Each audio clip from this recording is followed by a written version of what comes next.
வணக்கம். சமீபத்தில் நம்முடைய ஜி ஞானசம்பந்தன் யூடியூப் சேனலில் ருஷ்ய எழுத்தாளர்களை பற்றி நம்ம பார்த்தோம். அதில் சிங்கிஸ் ஐத்மாத்தோவை பற்றி நான் சொன்னப்போ அவருடைய முதலாசிரியர் நூலை பற்றி சொன்னேன். பல பேர் அதை பற்றி எல்லாருமே கேட்டாங்க. அது சொல்லணுமே, என்ன அது எப்படி இருக்கும் என்னன்னு கேட்டாங்க. நான் உடனே திரும்ப ஏஎம் புக் ஹவுஸில் வாங்கி நண்பர் ஆவடைப்பில் அனுப்பியிருந்தார். அதிலேருந்து அந்த கதையை படித்தேன். எனக்கு எவ்வளோ பெரிய மகிழ்ச்சி தெரியுங்களா? 40 ஆண்டுகளுக்கு முதல்ல நான் படிச்சிருக்கேன். இப்போ திரும்ப படிக்கிறப்ப திரும்ப அதே மாதிரியான ஒரு எனக்கு நெகிழ்வு ஏற்பட்டது. அப்படியான அந்த கதை. இதுக்கு நடுவில் நான் ரஷ்யாவுக்கும் போயிட்டு வந்ததுனால இந்த கதையை ஒப்பிட்டு பார்க்கக்கூடிய ஒரு சந்தோஷமும் எனக்கு ஏற்பட்டது. கதை கொஞ்சம் ஒரு 80 பக்கங்கள் 90 பக்கங்கள் கொண்டதாக இருந்தாலும் கூட நான் உங்களுக்கு சுருக்கமாக சொல்கிறேன். முழுவதும் சொல்லலைன்னாலும் நீங்கள் படிங்க. அதாவது இந்த கதை ஆரம்பிக்கிற காலத்தில் லெனின் இருந்திருக்கிறாரு. லெனின் இருக்கிற காலத்தில் இது ஆரம்பிக்குது 1924, 46 அதுக்குள்ளே அந்த கதையினுடைய காலம் வர்ற மாதிரி ஆசிரியர் சொல்கிறாரு. ஆரம்பிக்கிறப்ப சின்ன பிள்ளைகள்லாம் அந்த புல்வெளியில் மலையில் அந்த ஆற்று நீரோட்டத்தில் விளையாடிக்கிட்டு இருக்கு. அங்கே 2 பெரிய மரங்கள் இருக்குது, பாப்புலார் மரங்கள் அப்படின்னு. மறந்துடாதீங்க, இந்த கதையினுடைய பாத்திரங்களில் அது அந்த மரங்களும் கட்டாயம் வருது. இதில் ஏறி விளையாண்டு எல்லாம் மேலே ஏறிட்டு கூட்டை கழிச்சிக்கிட்டு விளையாண்டுட்டு இருக்கப்ப அந்த மரத்துக்கு பக்கத்தில் இருக்கக்கூடிய பொட்டல் பகுதியை துய்ஷேன் பள்ளி அப்படின்னு சொல்கிறாங்களே, ஏன் அப்படின்னு ஒரு பையன் கதையினுடைய ஆரம்பத்தில் ஒரு பாத்திரம் கேட்குது. அது தெரியலை, ஆனால் அங்கே ஒரு பள்ளிக்கூடம் இருந்துச்சுன்னு சொல்கிறாங்க.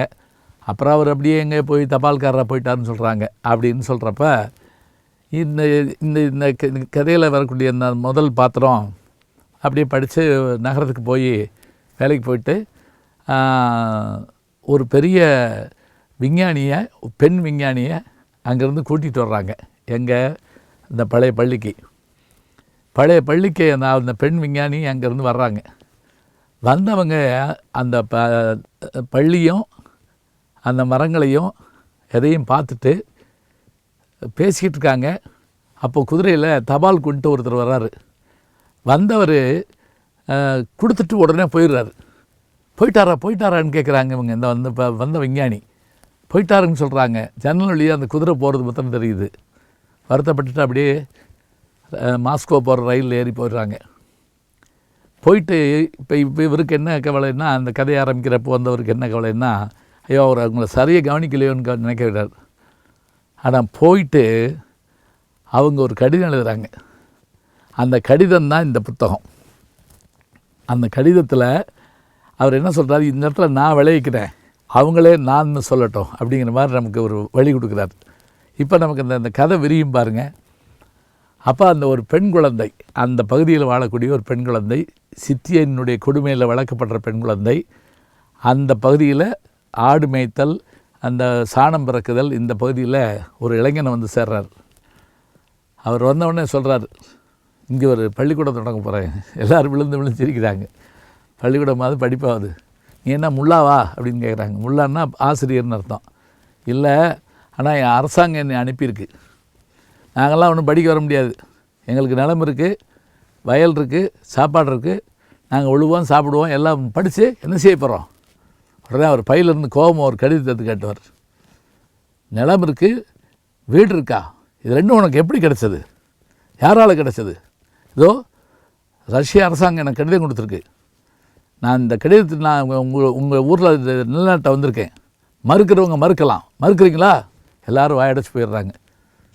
நீங்கள் எதுவும் தர வேண்டாம், எனக்கு அரசாங்கம் சம்பளம் கொடுக்கும். அப்போ சரி, உடனே விட்டுறாங்க. உடனே அவர் தனி மனுஷனாக போய் அங்கே இந்த மலைமுகட்டில் தண்ணியை தாண்டி போய் வேலை பார்க்க ஆரம்பிக்கிறார். இப்போ தான் இந்த கதாநாயகி அந்த கதையில் ஆரம்பிக்கிறாங்க. இப்படி அந்த ஊரில் தான் நான் இருந்தேன். நாங்கள் எங்கள் பிள்ளைகள்லாம் அவர் என்ன செய்கிறாருன்னு பார்க்க போனோம். அப்போ அவர் பிள்ளைகளாக வாங்க, உங்களுக்காக தான் பள்ளிக்கூடம் கட்டிகிட்டு இருக்கேன்னு சொன்னார். வெறும் மண் சுவர் தான். இந்த பார்த்திங்கன்னா கணப்பறை கூட கட்டுறேன் பனி காலத்தில் உங்களையெல்லாம் பார்த்துக்கிறதுக்கு அப்படின்னு சொல்கிறாரு. எல்லா பிள்ளைகளும் சிரிக்குதுங்க. இந்த கதாநாயகி மாத்திரம், அல்தீனா மாத்திரம் வீடு வரைக்கும் போகலாம்னு நினச்சப்ப நடுவழியில் திரும்பி வந்து அவர் கணப்பறை கட்டுறாரே அடுப்பு, அதுக்கு எரு வேணுமே அப்படின்னு தான் சேகரித்த எருவாட்டியெல்லாம் அங்கே கொண்டு வச்சுட்டு வந்துடுறாங்க. திருப்பி வந்து என்ன செய்கிறாங்க, கொஞ்சம் சேகரிக்கிறாங்க, அப்புறம் சித்திட்டு வந்து அடி வாங்குறாங்க. அப்புறம் பள்ளிக்கூடம் தொடங்க ஆரம்பித்து ஒரு வீடு வீடாக வந்து பிள்ளைகளை கூப்பிட்டு போகிறாரு. பலர் மறக்கிறாங்க.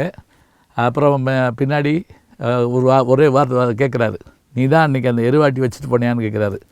எருமூட்டையை வச்சுட்டு போனது நீ தானே அப்படின்னு. சரி, நீ நல்லா படிப்ப, கவலைப்படாத அப்படின்னு சொல்கிறாரு. ஆனால் என்ன நடக்குது அப்படின்னா, அந்த தாய் அந்த பெண்ணுக்கு திருமண ஏற்பாடு பண்ணுறா. அப்போ இவர் தடுக்கிறார். தடுத்தா அந்த வேட்டைக்காரங்க என்ன பண்ணுறாங்க, இவரை போட்டு அடித்து பாடாப்படுத்தி இவரை கொல்கிற அளவுக்கு முயற்சி பண்ணுறாங்க. இதுக்கு முன்னாடி அவர் பாடம் சொல்லி கொடுக்குறப்ப ஒரு நாள் அந்த பொண்ணுகிட்ட கூப்பிட்டு 2 மரக்கன்றுகளை கொடுக்குறாரு. நீ ஒன்று வை, நான் ஒன்று வைப்போம், பின்னாடி இது வளர்ந்து பெரிய மரமாகட்டும் சொல்கிறாரு. இதுக்கு நடுவில் இன்னொரு விஷயமும் நடக்குது. என்னன்னா, ஒரு நாள் ரொம்ப சோகமாக இருக்கிறார் ஆசிரியர். என்னன்னு எல்லோரும் கேட்குறாங்க. அந்த பள்ளிக்கூடத்தில் ஒரே ஒரு படம் மாத்திரம் மாட்டியிருக்குமா, லெனின் படம். லெனின் இறந்துட்டார் அப்படின்னு சொல்லிட்டு, நீங்கள்லாம் உங்களுடைய தொப்பிகளை கழட்டி ஒரு நிமிஷம் எழுந்திரிச்சு மௌனம் அஞ்சலி செலுத்துங்கிறாரு. இன்னொரு மனிதர் கிடைப்பாரா சொல்கிறாரு. எனக்கு இந்த இடத்துல ஒரு நினைவு என்ன வந்தது தெரியுங்களா, நான் இப்போ மாஸ்கோ போயிருந்தப்போ அங்கே லெனினுடைய அந்த சமாதி இருக்கிற இடத்த போய் பார்த்து வந்தேன்.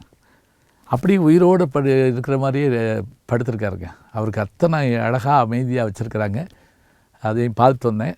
லெனினை சந்திச்சிங்களா அப்படின்னு அந்த கதாநாயகி அந்த ஆசிரியர்கிட்ட கேட்பாங்க. நான் பார்த்ததில்லை, தவற விட்டுட்டேன் அப்படிம்பார். அப்புறம் பாடம் நடத்திக்கிட்டு இருப்பார். அப்புறம் தான் இந்த திருமண ஏற்பாடு நடந்த உடனே இந்த பொண்ணை போக விடாமல் தடுப்பார் இவர். அவங்க வந்து என்ன பண்ணுவாங்க, இவரை போட்டு அடித்து பாடாப்படுத்தி எல்லாம் பண்ணி அந்த பிள்ளையை கொண்டு போவாங்க. அப்படி கொண்டு போன பட்டு ஒரு இதில் இருந்தபோது, ஆடு மேய்க்கிற இடத்துல இருந்தபோது 3 குதிரைகள் வரும். அந்த குதிரையில் 2 பேர் வந்து ரஷ்ய அதிகாரிகள் வருவாங்க. இந்த பிள்ளையை மீட்டெடுப்பாங்க.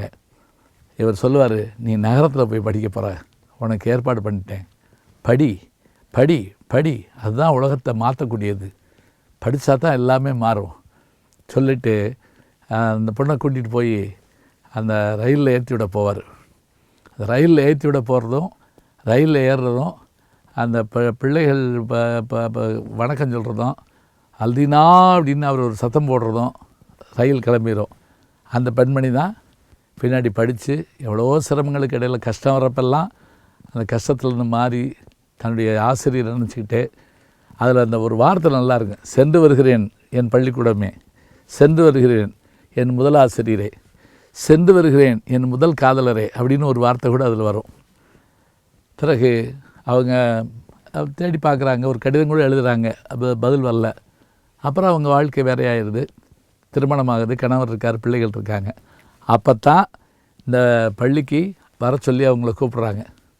வர்றவங்க இதுக்கிடையில் ஒரு தடவை ரயிலில் போயிட்டுருக்கப்ப அந்த ஸ்டேஷன் மாஸ்டர்கிட்ட குடியரசுக்கிட்டு இருந்தவர் தன்னுடைய முதலாசிரியர் மாதிரி இருக்காருன்னு சொல்லிட்டு என்ன பண்ணுறாங்க, ஓடுற ரயிலை செயினை பிடிச்சி இழுத்து நிப்பாட்டி ஓடி போய் பார்க்குறாங்க. அவங்க எல்லோரும் இறங்கி வர்றாங்க. ஆனால் யாரும் திட்டலை. ஏன் தெரியுமா, போர்க்களத்தில் இறந்து போன தந்தையோ கணவனோ தமையனோ மகனோ அவர் மாதிரி இருந்திருக்கலாம், அதனால தான் அந்த பொண்ணு இந்த மாதிரி செஞ்சுருக்காங்கன்னு சொல்லிட்டு கூடவே ஒரு கால் ஒடிஞ்சு ஒருத்தர் கூட வர்றாரு. இவங்க இதெல்லாம் சொல்லிக்கிட்டே வந்து மீண்டும் அந்த ஆசிரியரை பார்க்கணுன்னு நினச்சனே அப்படின்னு சொல்லிட்டே இருக்காங்க. வர்றாங்க. அது சொல்லிட்டு அந்த கடிதம் முடிக்கிறப்ப, நான் அதனால தான் அங்கேருந்து உடனே கிளம்பி வந்தேன், நான் வந்த நேரத்தில் கூட அந்த தபாலை கொண்டு வந்தவர் தான் என் ஆசிரியர்னு என்னால் கண்டுபிடிக்க முடியல. மீண்டும் ஒரு முறை அவரை நான் சந்திப்பேனா தெரியலை. ஆனால் நாங்கள் வச்ச அந்த பாப்புலர் மரங்கள் ரொம்ப பிரமாண்டமாக வளர்ந்துருக்குன்னு சொன்னாங்க. இன்றைக்கி ஊரில் பெரிய பள்ளிக்கூடம் இருக்குது, கல்லூரி இருக்குது, பல்கலைக்கழகம் இருக்குது, எல்லாம் இருக்குது. ஆனால் எனக்கு தெரிஞ்சு என் முதலாசிரியன் மட்டும் இல்லாவிட்டால் நான் இன்றைக்கு இருந்திருப்பேனா, எங்கள் ஊர் இப்படி வளர்ந்துருக்குமா, லெனின் போன்றவர்கள் இல்லாமல் இருந்திருந்தால் கல்வியின் அருமை தெரிந்திருக்குமா என்று சொல்லிக்கொண்டே வந்து, நான் சித்திரம் வரைய தொடங்குகிற போது எதை சித்திரமாக வரைவேன், என் ஆசிரியரையா, ஆட்டு மந்தைகளையா, எருமூட்டையா, பாலத்தையா, பாப்புலர் மரங்களையா? சிற்றிடத்தில் அடிபடுகிற போதெல்லாம் தன்னை காப்பாற்றுகின்ற இர்தன் பாய், சைக்கால் பாட்டி, இந்த 2 பேரையும் பற்றியும் அதை நினைவு கூர்ந்து சொல்கிறது. யாரை நான் படம் வரைவேன்? எல்லாத்துக்கும் மேலே ஒரு சம்பவம் இருக்குங்க. ஒரு நான் ஊருக்கு போயிருப்பார் அவர் ஆசிரியர், திரும்பி வரல. சைக்கால் பாட்டி வீட்டில் படுத்திருப்பாங்க. அப்போ இரவு நேரத்தில் ஒரு சத்தம் கேட்கும். அந்த சத்தத்தப்ப எல்லோரும் 3 பேருமே பாட்டி, தாத்தா இவங்க எல்லோரும் எந்திச்சு உட்காந்துக்குருவாங்க. ஓநாய்கள் யாரையோ வேட்டையாடுறதுக்கு முயற்சிக்கும். ஆசிரியர் இன்னும் வரல. ஆசிரியர் என்ன ஆனார்? அவர் வந்த குதிரை என்னாச்சு? படித்து பாருங்கள், அவ்வளோ ஆச்சரியமாக இருக்கும். இந்த கதையை முடிக்கிறப்ப நான் மீண்டும் அவரை எப்போது சந்திப்பேன்? நான் இப்படி வருவதற்கு மட்டுமில்லை, என்னை போன்றவர்களும் வருவதற்கு காரணம் கல்வி அல்லவா? சிங்கி சைத்மாத்மம் மேலே உண்மையிலே நமக்கு என்ன ஒரு ஆச்சரியம் ஏற்படுதுன்னா, கையெடுத்து கும்பிடணும் போல் தோணுது. இப்படியான ஒரு கதையை இப்போ நான் சொல்லிட்டு வந்தது ரொம்ப குறைச்சி ஒரு பகுதி, ஒரு சிறு துளி கூட நான் சொல்லலை. இந்த வர்ணனைகளையும் மற்றவற்றை நீங்கள் படித்தீங்கன்னா, அவர் குளிர்காலத்தை வர்ணிச்சா உங்களுக்கு குளிரும், கணப்பறைகளை உட்கார்ந்துருந்தா உங்களுக்கு சுகமாக இருக்கும், அவங்க சாப்பிட்றப்ப நமக்கு சந்தோஷமாக இருக்கும், படிக்கிறப்ப மகிழ்ச்சியாக இருக்கும். இத்தனையும் தருகின்ற இந்த முதல் ஆசிரியர் சிறுகதையை நேரம் கிடைக்கிற போது படித்து பாருங்கள், அனுபவித்து படித்து பாருங்கள். படிப்பின் அருமை தெரியும், ஆசிரியரின் பெருமை தெரியும். நல்ல செய்திகளை நாளும் சிந்திப்போம். நாளை சந்திப்போம். அன்பிற்கினிய யூடியூப் நேயர்களே, நீங்கள் என்னோடு இன்னும் நெருக்கமாக தொடர்ந்து வர வேண்டும் என்று சொன்னால் இன்ஸ்டாகிராம், ட்விட்டர் போன்ற பதிவுகள்லையும் என்னை நீங்கள் தொடருங்க. பின்தொடர்ந்து வாருங்கள். நாம் எல்லோரும் முன்தொடர்ந்து செல்வோம்.